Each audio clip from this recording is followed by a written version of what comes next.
Hello friends, welcome to আর7। আজ আমরা মাইসোর হোটেল থেকে চেক আউট করে উটির উদ্দেশ্যে রওনা দিলাম। তাই ক্যাবে করে বাস স্ট্যান্ড পৌঁছে ব্রেকফাস্ট করেই আমাদের পূর্ব নির্ধারিত বাসে উঠে পড়লাম। মাইসোর থেকে উটি যেতে 5 আওয়ার্স মতো টাইম লাগে। প্রায় 2 ঘন্টা জার্নির পরেই রিফ্রেশমেন্টের জন্য একটি রেস্টুরেন্টের সামনে বাস হল্ট দিয়েছিল। সবাই একটু ফ্রেশ হয়েই আবার জার্নি শুরু করালাম। বাসে যেতে যেতে চারপাশের সৌন্দর্য দেখে সত্যিই মুগ্ধ হয়ে গেলাম। খুবই সুন্দর। উটিতে আমরা বাস থেকে নেমে একটি ক্যাব নিয়ে আমাদের হোটেল কন্ডিশনে পৌঁছে গেলাম। 2000 টাকার হোটেলে প্রায় সব রকম ব্যবস্থাই ছিল। ঘরগুলো সুসজ্জিত, সুন্দর, খুব বড় না হলেও একেবারে খারাপ ছিল না।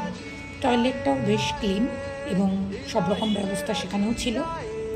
উটিতে কেমন ঘুরলাম তা আমি পরবর্তী ব্লগে তোমাদের সাথে শেয়ার করব।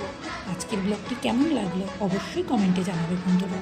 আমার পেজটিকে ফলো অ্যান্ড সাবস্ক্রাইব করতে ভুলো না। টাটা।